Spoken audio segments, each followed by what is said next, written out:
BehindTheGloves.com here with Coach Haas. Coach, quick question, considering after this weekend's events of Andy Ruiz winning the championship over Anthony Joshua, before we get into it, I was going to ask your thoughts on that.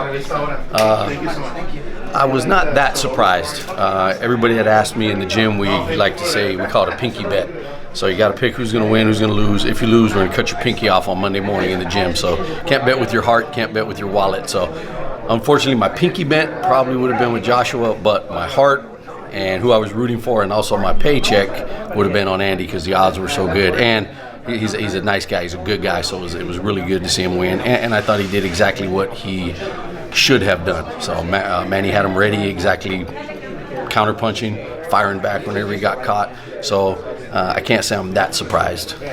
Now, one of the things that came from the aftermath of this victory, for some strange reason, and it's weird considering we've never done this before, but first Mexican heavyweight champion, but yet some media members came to question his nationality, I would say, not his heritage, because obviously we know he's from descent of Mexico, but most people are now saying he's American because he was born in California, Imperial. Now, I find it rather ridiculous because these same reporters would say Antonio Margarito's a Mexican fighter, but he was born in Torrance, California. Right. They would say Miguel Cotto's a Puerto Rican fighter, but he was born in Rhode Island. Right. So how did this even come to be? Why is this even a question now?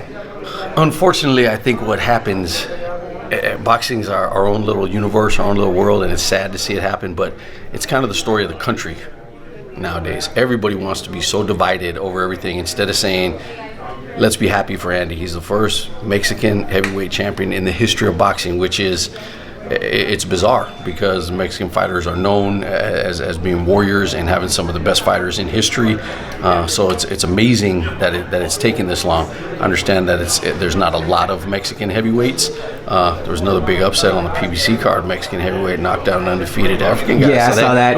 It was a good weekend for Rodney Hernandez. Yes, yep, exactly. Rodney Hernandez. So.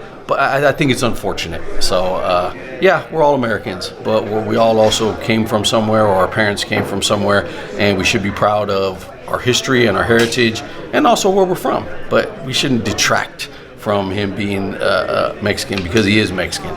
So I think it's a little ridiculous that people are choosing to be nationalists over this idea when it should be such a great day for boxing, for Andy, for Mexico, and for the United States. Now, just your overall thought on that event, because again, it was so unforeseen. So many people, like if you would ask 100 people here or everybody here who they had that before that fight even happened, probably one or two would say Andy Ruiz. So about 2% of the boxing world would have said Andy Ruiz. So just the fact that he pulled off what he pulled off and he shook up the heavyweight division now. So just your thoughts on that. I think it's great for boxing. I like when things like that happen. Of course, if I was in the corner of the fighter that lost, I wouldn't be so happy. But as a fan, I'm a diehard fan. So I always like when boxing's interesting. So I'm sure Eddie Hearn probably thought that he had a lock on the heavyweight division for a little while, and he still does in a sense. And Bob's got Tyson, and then Al's got Deontay. So I think everybody kind of figured it was going to be status quo, and everybody was worried about when the Joshua Wilder fight was going to be made, and Wilder was going to fight Ortiz, and then Fury and everything, and then Andy stepped in and just threw a hand grenade in the middle of everything. Now everybody's got to deal with him, and if he gets drug over to England for a rematch and he wins, then he's really in the driver's seat. Did you catch any of the Stephen A. Smith comments? I did hear Stephen's comments, and again, it's hard. I'm a sports fan, but as I've gotten older, I kind of only have time for boxing, a little bit of MMA because I trained some of those fighters, but I used to be a real big Steelers fan, a real big Lakers fan, real big Yankees fan, and I just don't have time anymore. But I don't talk about them that much because I don't really know what's going on with the Steelers like I used to when I was in high school. And I think maybe Stephen should stick to stuff that he really knows something about. If he would have done a little bit of research, I believe it was Max on Monday morning that said, Joshua started fighting when he was 19, Deontay started fighting when he was 20, and he started fighting when he was 6. So the stuff that happened in there that night was just natural reactions for a guy that's been a fighter his whole life. He didn't run track, he didn't play basketball, he's been a fighter his whole life. So I think Stephen should, Andy even said it, maybe stay in your lane. Boxing is not your lane.